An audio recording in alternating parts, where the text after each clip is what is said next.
කැපුවද ඒ කලින්? නෑ.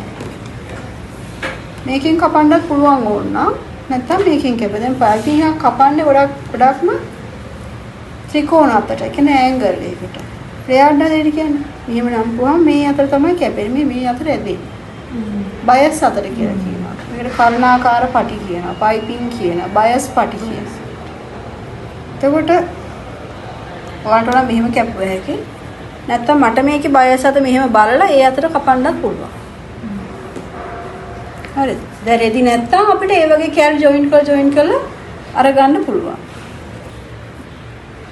මේක මම මෙහෙම ත්‍රිකෝණාකාරව නමන්නත් පුළුවන්. නැත්තම් මෙහෙම කියලා හැඩ අතට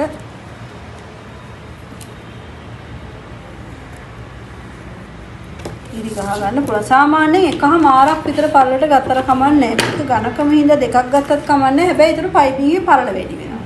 හරිද? දැන් ඔයාලට කිහිලි කටවල් වලටත් ෆේසින් කපන්න පුළුවන් ඈ. කිහිලි කටටත් ෆේසින් කැපුවා. එතකොට අනිවාර්යයෙන්ම කිහිලි කටේ හැඩයට ෆේසින් තමයි කපන්නේ. දැන් මම මේ එකමාරයිනේ මේකේ පළල මගේ රූලේ පළල ඒ ගානට කපනවා.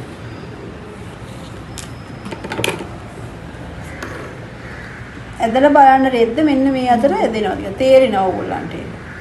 මෙහෙම ඇද්දාම ඔය එහෙම ඇදෙන්නේ නැහනේ. තේරෙනවද? මේ අතර තමයි ඇදෙන්නේ.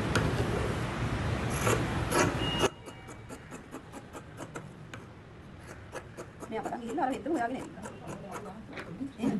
එන අපිට පොඩ්ඩක් පරිස්සම් වෙන්න. අවුරුදු ගානක් දිලා දන්නේ නැහැ නේ. අපි නම් නැහැ උන්නේ. ආවේ මල්ලා. නැහැ ඒක පාර ගවම මහන්න දුන්නේ කිව්වට එයාට මේ තමයි ගත්තේ මම ඒ ගවම හරි කියන්නේ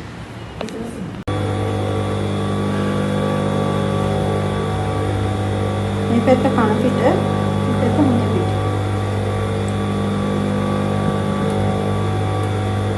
හොඳ පිට දෙක එකට ඉන්න ඕනේ. එතකොට මේකේ මේ ඔයාලා මේ අතට තියෙන්නේ කියලා මේකත් මෙහෙම තියලා මැහුවොත් මොකද වෙන්නේ?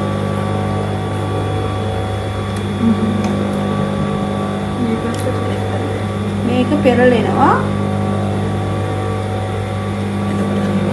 එන්න මෙහෙම. නමුත් මේක අපිට එන්න ඕනේ පටියක් විදියට. ඒ පටියක් විදියට එන්න නම් අපි උඩයට මාරු කළා තමයි ඒක මහන්නේ. උඩයට මාරු කරනවා කියන්නේ මේ ඇදෙන පැත්තට මේකේ කෙටි පැත්ත දියන්නේ මේ පැත්ත දියන්නේ. මේ පැත්තට දියන්නේ ඇදෙන පැත්ත.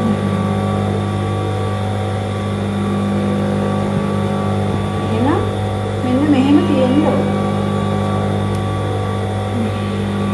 එන ඔයා මෙහෙම තියෙන මහන්න. දැන් මේක එකට නෑ නේ කියලා බය වෙන්න එපා. දැන් තියෙන්නේ අර මම පෙරලපු විදිහට ඉස්සෙල්ලා. එකට තිබ්බොත් වෙන්නේ එහෙම පෙරලෙනවා. මෙහෙම තිබ්බාම කෙලින් පෙරලෙනවා.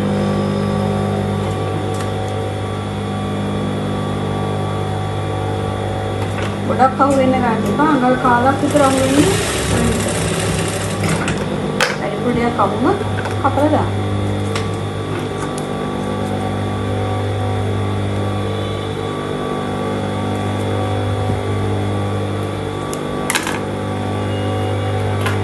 මෙහෙම පටිය වගේ එන්න.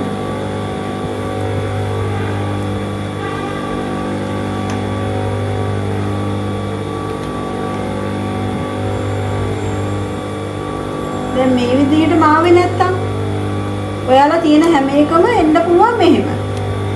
ඔයාලා ඒ කපන අත අනුව එහෙම වෙන්න පුළුවන්. එතකොට ඔයාලා ඒ කොටස අනිත් පැත්තට හැදෙන්න කපා ගන්න. නැත්තම් බය වෙන්න එපා. අමාරු වෙන්නේ සේරම වෙකින් එකම අපිට. ඒ හොඳ පිට දෙක එකට තියනකොට ගොඩක් කරාට එහෙම වෙන්න පුළුවන්. ඔයාලා කපන රෙද්දේ අතත් අනුව එහෙම වෙන්න පුළුවන්. ඒ නම් අස්කොන් කෑලි වලින් අපි කපනවනේ. ඒකට එහෙම ඒවා අහුවෙනවා. බය නැතුව ඒ හැඩේ හදාගෙන කපා ගන්න.